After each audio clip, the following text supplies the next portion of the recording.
Saludarles a todos eh, desde acá, desde el norte de nuestro país, ¿no es cierto? También como ustedes, confinados, en cuarentena, pero sirviendo al Señor, ¿no es cierto? Como es lo que el Señor nos ha encomendado a cada uno de nosotros.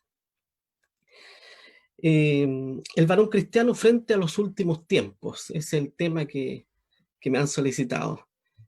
Así que yo les quiero pedir que me acompañen en la lectura del Evangelio de Mateo, capítulo 24, versículos 45 al 46. Mateo capítulo 24, versículos 45 y 46. Así dice la palabra del Señor. ¿Quién pues es el siervo fiel y prudente al cual puso su Señor sobre su familia para que les dé alimento a tiempo? Bienaventurado aquel siervo, al cual cuando su Señor viniere, le hallare haciendo así. Amén. Oremos. Padre Celestial, te agradecemos una vez más el momento que tú nos concedes para poder reunirnos al alero de tu palabra, Señor, en medio de este tiempo tan complejo y difícil que nos ha tocado vivir. Te ruego por fortaleza espiritual, Señor, para cada uno de nosotros, para todo tu pueblo, Señor, que tú sigas sustentándonos como lo has hecho hasta ahora. Ayúdanos, Señor, a discernir los tiempos, ayúdanos a discernir los sucesos, Señor, para estar preparados, como dice tu palabra, para ese encuentro glorioso que tendremos tus hijos con nuestro Salvador. Padre Celestial, te ruego que tú dirijas esta meditación y esta reflexión y que sea de provecho y de bendición, Señor, para todos nosotros, porque necesitamos el consejo de tu palabra, necesitamos la guía de ella, Señor, no la voz del hombre ni el consejo humano, Señor, sino tu palabra. Ayúdanos en esto y te ruego que podamos estar plenamente concentrados, Señor, para que podamos comprender y entender tu voluntad, Señor, para nuestra vida. Te lo pedimos y te lo rogamos por los méritos de Cristo Jesús, nuestro Salvador. Amén. Creo que ninguno de nosotros en algún momento nos habíamos imaginado que íbamos a vivir la situación que hemos estado viviendo. Hemos vivido décadas de tranquilidad, de prosperidad y épocas en las cuales el Señor nos ha dado bonanza y tranquilidad en nuestro país para vivir y para predicar el Evangelio. La iglesia ha estado muy tranquila todas estas décadas. Pero como ustedes saben, ¿verdad? Ya desde el año pasado hemos tenido que enfrentar situaciones complejas, difíciles, y creo que todos hemos quedado perplejos. Creo que ninguno de nosotros esperábamos, porque parece que se nos olvida que nuestro Señor nos advirtió, ¿no es cierto?, que en los postreros días íbamos a vivir situaciones difíciles. ¿M? Bueno, parece que tendremos que acostumbrarnos a esto, ¿ya? Bien, es una realidad, hermanos, que vivimos en los últimos tiempos. Los acontecimientos de las últimas décadas podríamos enmarcarlas perfectamente en algunas profecías de nuestro Señor. Nuestro Señor Jesucristo, ¿cierto? Habló de guerras, rumores de guerras. Se levantará nación contra nación, reino contra reino, habrá pestilencia, hambres, terremotos, etcétera. Hemos sido testigos de todas esas cosas. Pero aunque estas cosas, hermanos, no son señales del fin del mundo, no obstante, Jesús las menciona solo como principio de dolores. Vale decir que todas estas cosas tremendas que nosotros ya estamos acostumbrados a ver a diario, ¿verdad? Son los principios de dolores que ya nos advirtió nuestro Señor que íbamos a vivir. En realidad, lo real y lo catastrófico, hermanos, aún está por venir. Nada que no haya ocurrido antes es lo que ocurre en nuestros días. La humanidad ha sido azotada de todas estas cosas desde hace ya mucho tiempo. Esto no es nuevo. En la historia reciente, Hemos sido testigos nosotros de acontecimientos inimaginables, como el avance de la tecnología, la medicina, las comunicaciones, pero también hemos sido testigos del desplome de la economía mundial a causa de la pandemia que azota a todo el mundo. Somos testigos de ello, presenciales. Sin duda, tomando en cuenta esto, podemos deducir que Dios ha tocado lo más preciado para la humanidad: la economía, la salud y la vida misma. Nosotros también hemos sido tocados por esto. Esa mano que aparece ahí, ¿no es cierto?, y que identifica a la mano de Dios sobre el mundo, es una mano que ha traído esta prueba sobre el mundo entero. Pero para el pueblo de Dios, este tiempo debe ser un tiempo de reflexión, un tiempo de buscar al Señor, un tiempo de regocijarnos en su presencia, de reconciliarnos con Él, un tiempo de llenarnos de la palabra del Señor. Creo que la palabra de Dios hoy día está siendo predicada más que nunca en nuestro tiempo. Hoy día se predica por todos lados, por doquier, más que cuando estábamos en nuestras iglesias. Hoy día predicamos por Facebook, por YouTube, por Zoom y por una serie, ¿no es cierto?, de plataformas que hay, ¿no es cierto?, para las comunicaciones. La palabra de Dios hoy día, ¿no es cierto?, está llenando el mundo gracias al Señor. Además de todo esto, lo que hemos estado viviendo, ¿verdad?, el desplome de la economía mundial, el peligro de nuestra vida también, y el deterioro de la salud por causa de esta pandemia. Aparte de todo esto, somos testigos, o somos víctimas, perdón, de la injusticia, de la inequidad, de la corrupción política, de la violencia, el narcotráfico, etcétera. Todo lo cual ha llevado a muchos a levantar sus voces, exigiendo justicia en nuestros tiempos. Pareciera dos cosas, ¿eh? Pareciera que las autoridades no escuchan, pero también pareciera que los pueblos ya no reconocen a sus autoridades. Es una característica del mundo posmoderno. Ahora, frente a toda esta situación, queridos hermanos, ¿cuál debe ser la actitud del cristiano, del varón cristiano, frente a la contingencia de los últimos días? Es la pregunta, ¿no es cierto?, que podemos hacernos y que nos convoca hoy día. ¿Cuál es la actitud, entonces, suya? ¿Cuál es mi actitud como varones de Dios frente a toda esta contingencia? Frente a la injusticia, frente a la desigualdad, a la pobreza, a la insurrección, al anarquismo, etcétera. Son cosas, parte de la vida cotidiana del mundo que vivimos, ¿verdad? No podemos negarlo. Pregunta, la puse arriba para que tengamos presente. ¿Cuál debe ser la actitud del cristiano frente a la contingencia en los últimos días? Primero, vamos a tratar este, este tema de la injusticia. Pero para eso vamos a citar a nuestro Señor Jesucristo, ¿ya? Voy a correr esto para que no les estorbe ahí la vista. Me parece que ahí está bien.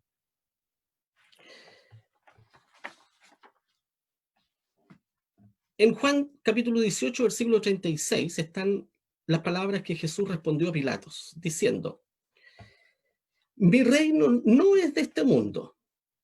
Si de este mundo fuera mi reino, mis servidores pelearían para que yo no fuera entregado a los judíos. Ahora pues, mi reino no es de aquí. Quiero que tengamos presentes esas palabras, hermanos, mientras estemos hablando acerca de la injusticia. No lo olvidemos, tengámosla muy presente. Mi reino no es de este mundo, dijo el Señor Jesucristo frente al gobernante. ¿Ok? No debemos perder de vista esas palabras. Es verdad que somos objetos de muchas injusticias. Tal vez ustedes, yo, todos, no solo en nuestro país, en el mundo entero. Pero esta contingencia, ¿no es cierto?, que vivimos, debemos tener mucho ojo porque puede desviarnos de nuestro principal objetivo como cristianos. ¿Por qué digo esto? Porque muchos creyentes adhieren e incluso difunden campañas justificadas, podría ser, ¿verdad? O no, contra las autoridades establecidas. En cambio, otros creyentes, cristianos también, algunos comprometidos en la iglesia, ¿verdad? Defienden férreamente las decisiones tomadas por los gobernantes. Pero debemos preguntarnos nosotros, ¿ese es el camino que debe tomar el cristiano? ¿Ese es el camino que debe tomar usted, que debo tomar yo? Nuevamente las palabras del Señor, el consejo de la Biblia, el consejo de Pablo, ¿no es cierto? Ninguno, hermano, que milita se embaraza en los negocios de la vida a fin de agradar a aquel que lo tomó por soldado. Ninguno se involucra en estas cosas propias del mundo, si es que no le corresponde. No creo que haya aquí alguno de nosotros que sea senador, diputado de la República, alcalde. No nos corresponde. Ninguno que milita. Usted milita en la milicia de Jesucristo. Usted es soldado de Jesucristo. Yo soy soldado de Jesucristo. El consejo de la palabra del Señor es que si yo milito, ¿no es cierto?, para Cristo, no debo involucrarme o embarazarme, ¿no es cierto?, con las cosas cotidianas de este mundo. Obviamente, la cotidianeidad, ¿no es cierto?, nuestro trabajo, la familia, las iglesias, ¿no es cierto?, y todo el quehacer propio de las responsabilidades de este mundo, obviamente debemos hacerla lo mejor que podamos como para el Señor. Pero aquí sabemos perfectamente a lo que se refiere Pablo cuando dice esto. Usted lo sabe, yo lo sé. Nuestro Señor Jesucristo, hermanos, es nuestro modelo a seguir. No debemos perder la vista de Él. Y hablóle Jesús otra vez diciendo, yo soy la luz del mundo. El que me sigue no andará en tinieblas, mas tendrá la lumbre de la vida. Ese es nuestro modelo a seguir. Nuestro modelo a seguir no está en esta tierra. Los seres humanos somos todos imperfectos, cometemos errores. Nuestro modelo perfecto es nuestro Señor Jesucristo. A Él debemos mirar y permanecer, ¿verdad?, firmemente tomados de su mano. Ahora, ¿cuál fue la actitud de nuestro Señor Jesucristo? Nos preguntamos ahora, ¿no es cierto?, frente a la injusticia. Porque vaya que Jesús sí sufrió la injusticia, más que nosotros. ¿Mm? Jesús sufrió la injusticia. ¿Qué dice Isaías 53:7, un versículo archiconocido por todos nosotros, ¿verdad? Y que nos habla acerca de la actitud de nuestro Señor frente a la injusticia. Angustiado él y afligido, no abrió su boca. Como cordero fue llevado al matadero, y como oveja delante de sus trasquiladores, enmudeció y no abrió su boca. ¿Qué hizo el Señor frente a la injusticia, verdad? Veamos algunos ejemplos. Frente a Pilato, lo que acabamos de ver, ¿no es cierto? Jesús solo se remite a decir, mi reino no es de este mundo. Ante la situación injusta que le ocurrió a Juan el Bautista, y esto debe hacernos meditar mucho con respecto a esto. Juan el Bautista apresado injustamente y muerto por un capricho, ¿no es cierto? Una injusticia tremenda. ¿Acaso el Señor intervino para salvarle? ¿Acaso el Señor siquiera intervino para resucitarle? Podría haberlo salvado primero. No lo hizo. Juan mandó un mensaje al Señor. El Señor sabía que Juan estaba allí. ¿Qué hizo el Señor? No hizo nada, ¿no es cierto?, por salvarlo de la cárcel. Y tampoco el Señor hizo algo por resucitarlo después. Entonces, ahí tenemos un ejemplo importante con respecto a la injusticia y la actitud de nuestro Señor frente a la injusticia. Nosotros creemos en un Dios soberano y todopoderoso. Y que no hay nada que ocurra en este mundo sin el permiso de este Dios. ¿Somos capaces de descansar nosotros en eso frente a la injusticia? ¿Verdad? Buena pregunta. Bueno, otro ejemplo, cuando Pedro saca su espada para defenderle, justamente, ¿no es cierto? Iban a apresar al Señor. Pedro saca la espada y viene y corta la oreja, ¿no es cierto?, del siervo del pontífice ahí. ¿Qué hizo nuestro Señor Jesucristo? Se lo prohibió. Y más encima, sana la oreja de su opresor. ¿Se fijan ustedes? Un acto injusto. Jesús iba a ser apresado injustamente. Pedro hizo lo que él consideraba lo correcto. Sacó la espada nomás para defenderse, ¿no? Pero el Señor no lo permitió. Otra situación, cuando Jacobo y Juan quisieron hacer justicia, orando por la destrucción de una ciudad samaritana, hermano. Juan, ¿eh?, el teólogo, Juan, ese hombre tan espiritual, ¿no es cierto? Ese joven tan espiritual, íntimo del Señor ahí, quería orar para que Dios destruyera una ciudad samaritana, porque no habían recibido mensajeros del Señor. Jesús, ¿qué hizo? Los reprendió, pues, hermano. Les dijo, vosotros no sabéis de qué espíritu soy, les dijo. Ustedes no saben lo que están diciendo. Están siendo influenciados por un espíritu que no es de Dios. Bueno, hermanos míos, ¿acaso no es esta la actitud que debemos adoptar nosotros ante las injusticias? Hablando de injusticias sociales, ¿verdad?, que están tan de moda hoy día. ¿Por qué involucrarnos en luchas sociales, en luchas políticas o ideológicas, si no es nuestro trabajo hacerlo? Insisto, no conozco ningún hermano de nuestras iglesias que sea diputado, senador, alcalde. Por lo tanto, no es nuestro trabajo. Ninguno que milita se embaraza en los negocios de la vida, ¿no es cierto? Qué maravilloso consejo, hermanos, y consuelo además podemos encontrar nosotros en el Salmo 37, cuando somos tentados a tomar la justicia en nuestras manos.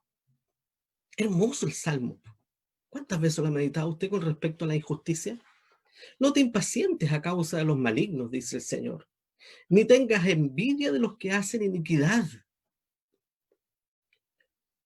porque como la hierba serán presto cortados, dice. Más abajo dice, espera en Jehová y haz el bien. Espera. ¿Estás siendo objeto de injusticia? Espera en Jehová. Espera en Él. Y eso es algo que tanto nos cuesta, mis hermanos. Esperar. Creemos que la situación es injusta, ¿no es cierto? No pueden esperar. Debemos terminar con la injusticia. Es el anhelo del corazón de todos los seres humanos. Pero Dios nos dice, espera en Él. No podemos esperar la justicia perfecta en esta tierra, nunca. Mi reino no es de este mundo, dijo el Señor Jesucristo. Encomienda a Jehová tu camino y espera en Él, y Él hará. Y mire, no te alteres con motivo del que prospera en su camino, por el hombre que hace maldades. No te alteres. Que eso no te incentive para ir tras la justicia de este mundo. Espera en el Señor.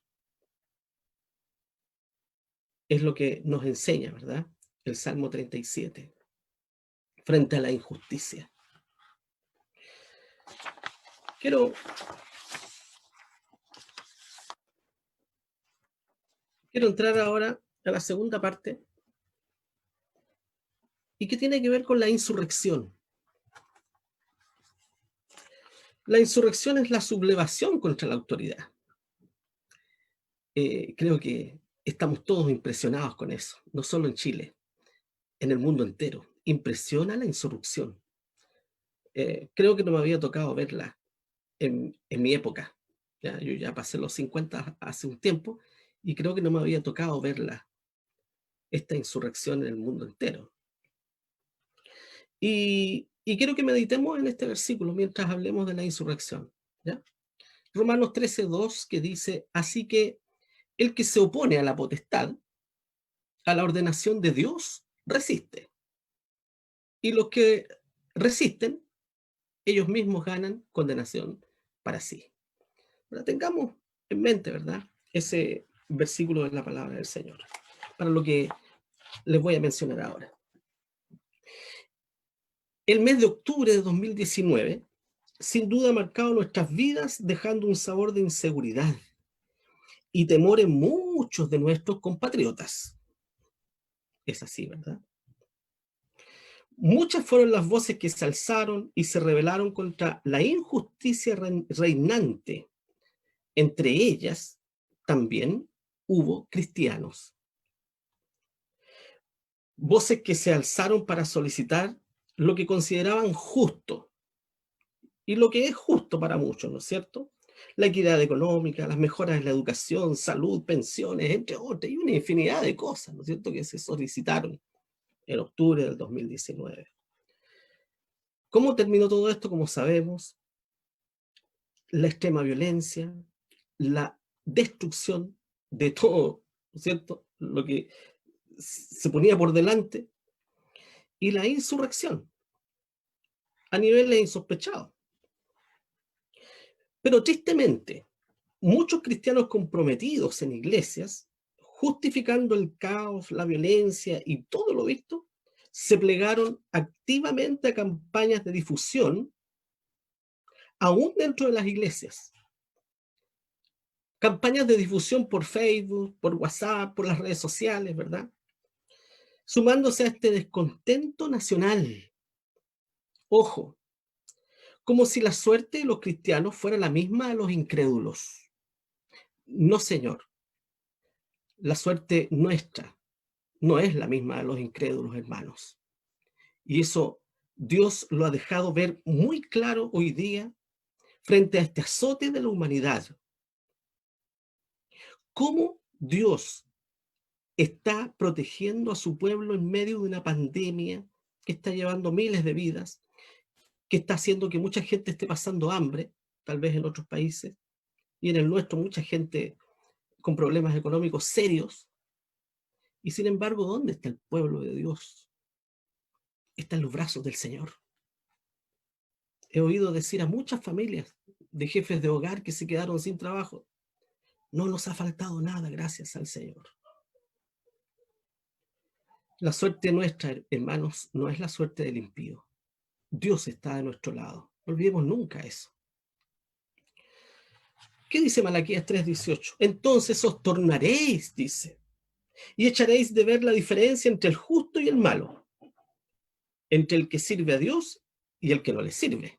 Palabra, ¿no es cierto?, de Dios a su pueblo Israel.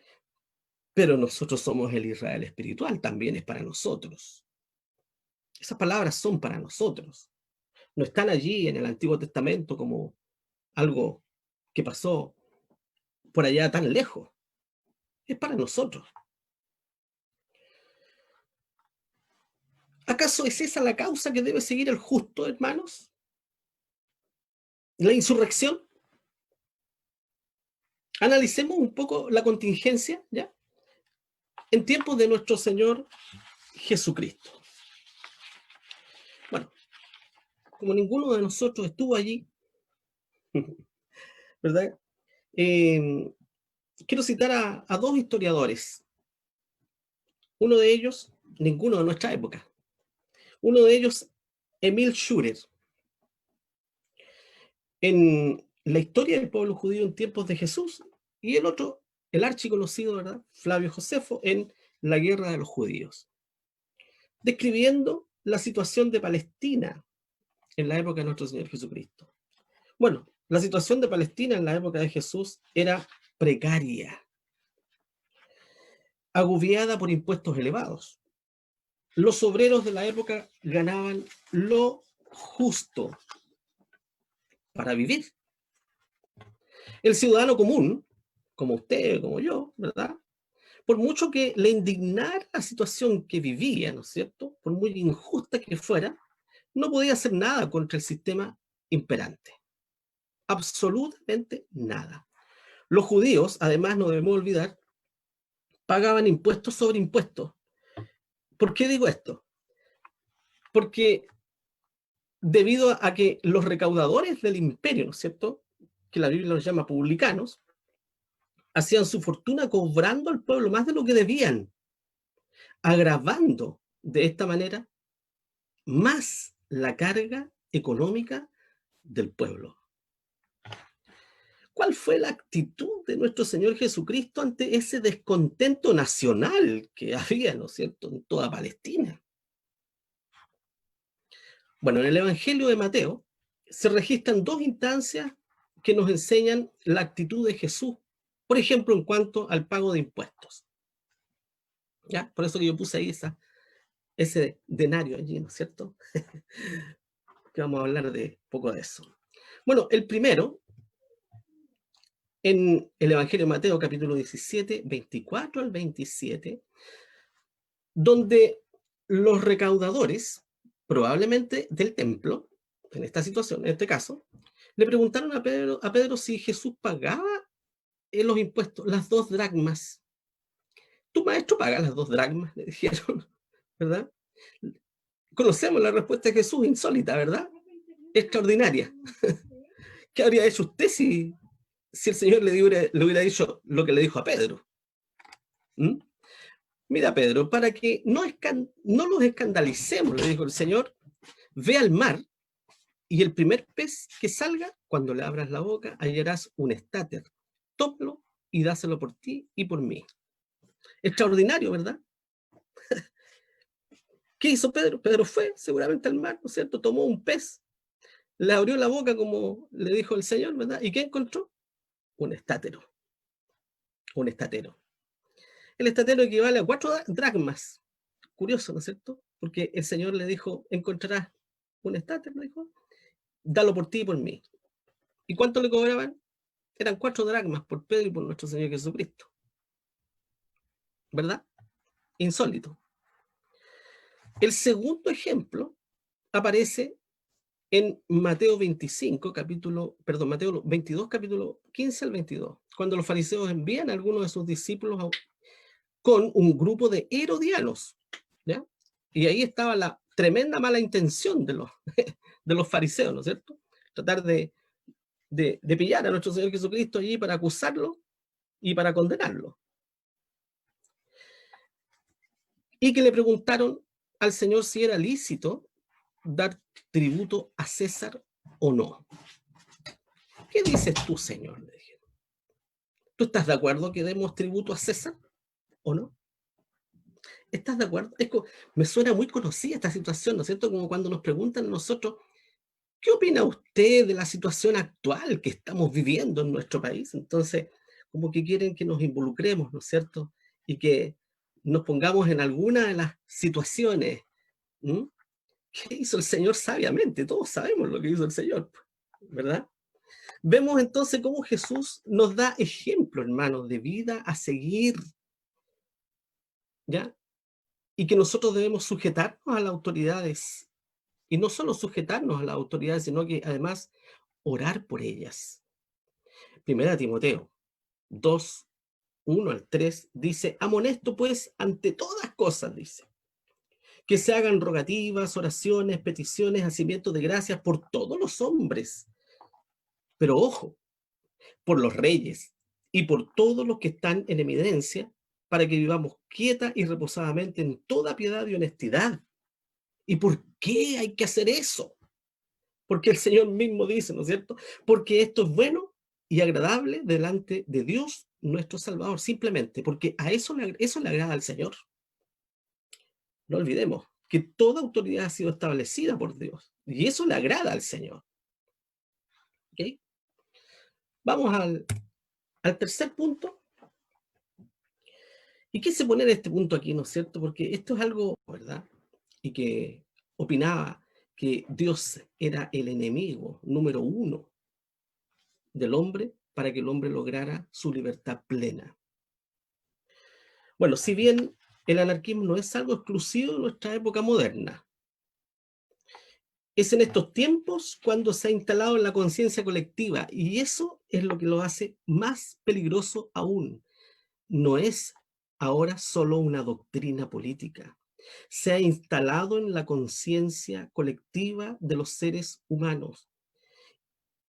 Y podemos asociarlo, ¿no es cierto?, con las palabras de Pablo, que dice que ya está en acción el misterio de la iniquidad. Este espíritu, ¿no es cierto?, del anticristo, que está obrando, ¿no es cierto?, en el mundo entero y preparando el mundo, ¿m?, para el gobierno mundial, ¿no es cierto?, que nosotros sabemos todas esas cosas. Nuestro Dios, hermanos, ha establecido un orden en todo lo que hizo. Génesis 1:31 dice, y vio Dios todo lo que había hecho, y aquí que era bueno en gran manera. El orden y la armonía son características de todo lo que Dios hace, el orden y la armonía. Y 1 Corintios 14:33, que dice que Dios no es un Dios de disensión, sino de paz. No es un Dios de confusión, sino de paz, de armonía, de orden. La palabra de Dios delata al diablo como padre de la mentira y que reina en medio de la confusión. Juan 8:44 dice, él, homicida ha sido desde el principio y no permaneció en la verdad porque no hay verdad en él.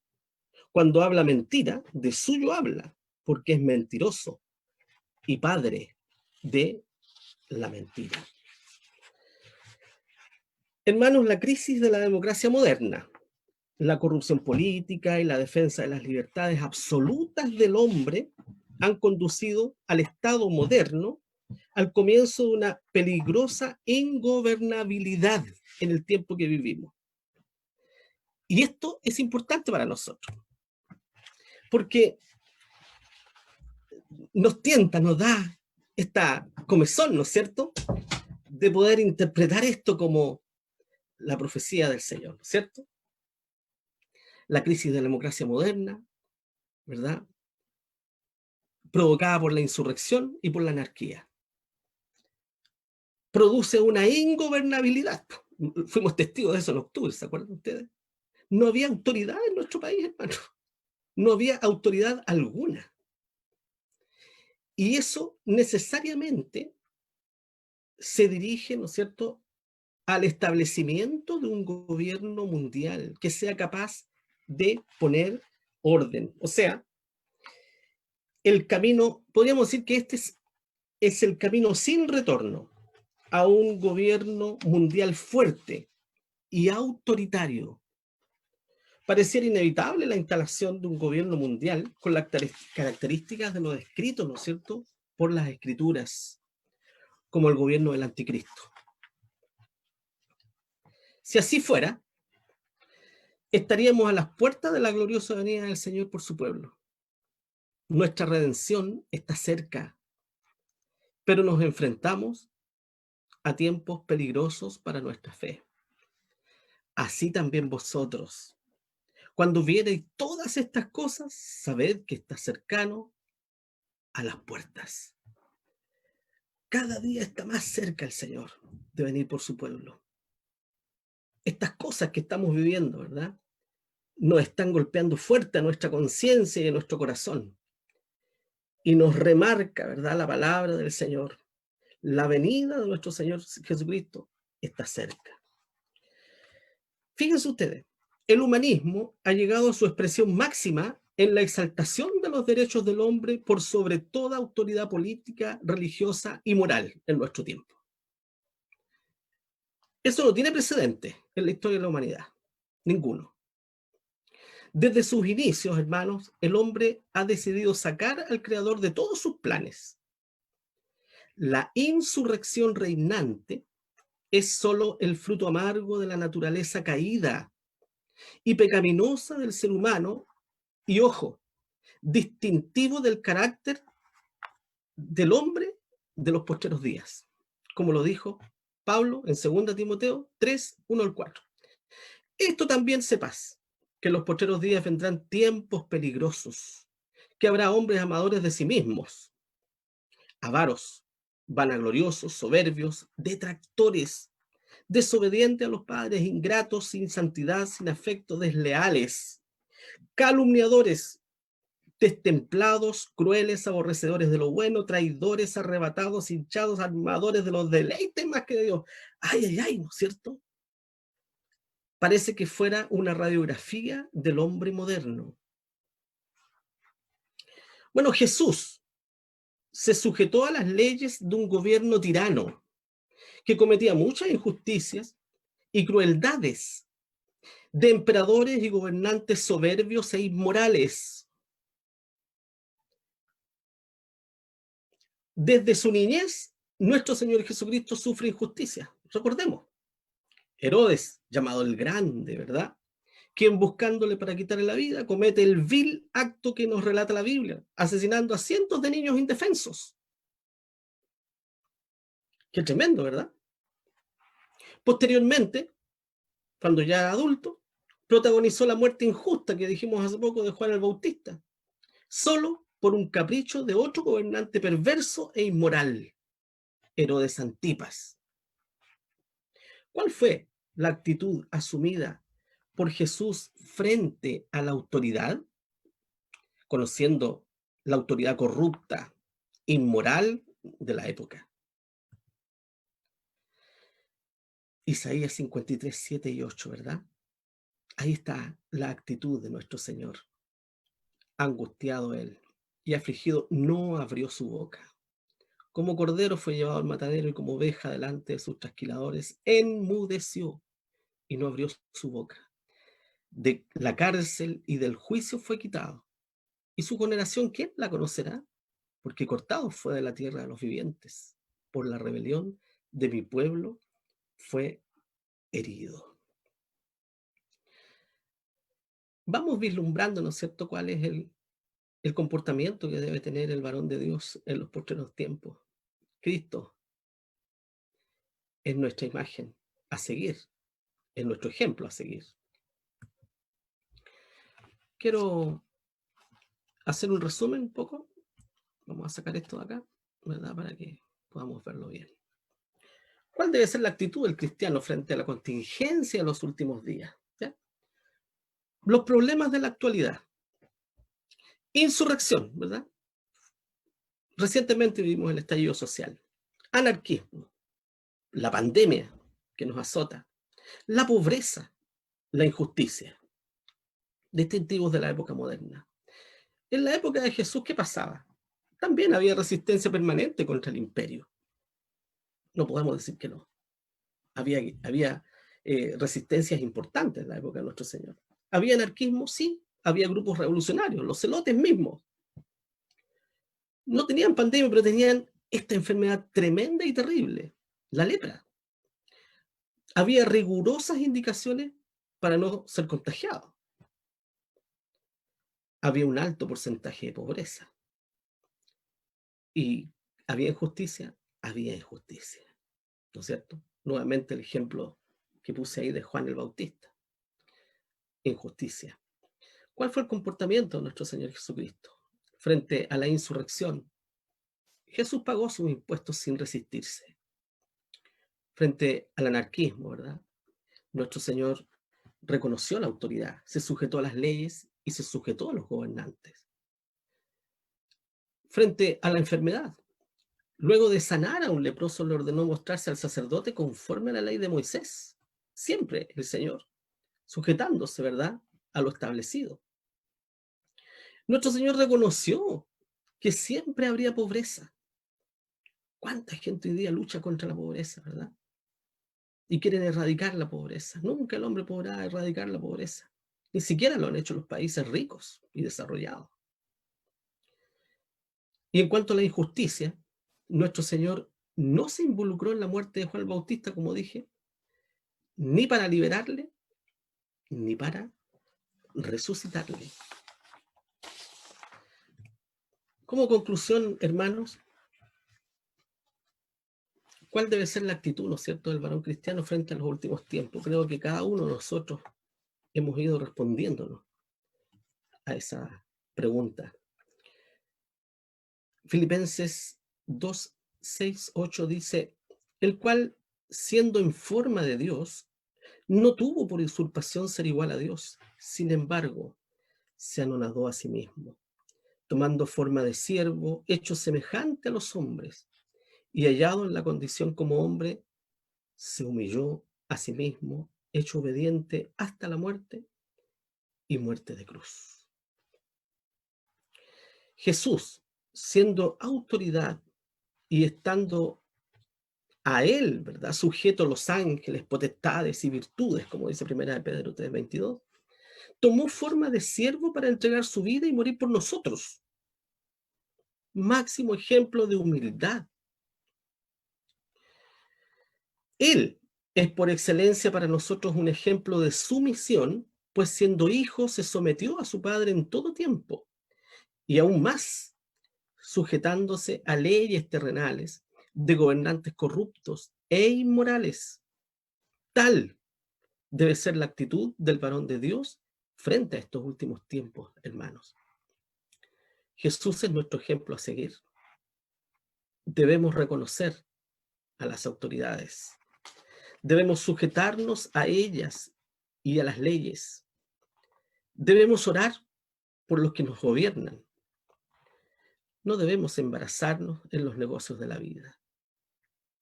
No nos involucremos en luchas sociales. Dios nos ha llamado a servirle. Y por último, debemos imitar a Cristo. Esa es la actitud que debemos tomar cada uno de nosotros, ustedes y yo, ¿cierto?, frente a los acontecimientos que estamos viviendo de estos postreros días que dice nuestro Señor Jesucristo. Que el Señor les bendiga, mis hermanos.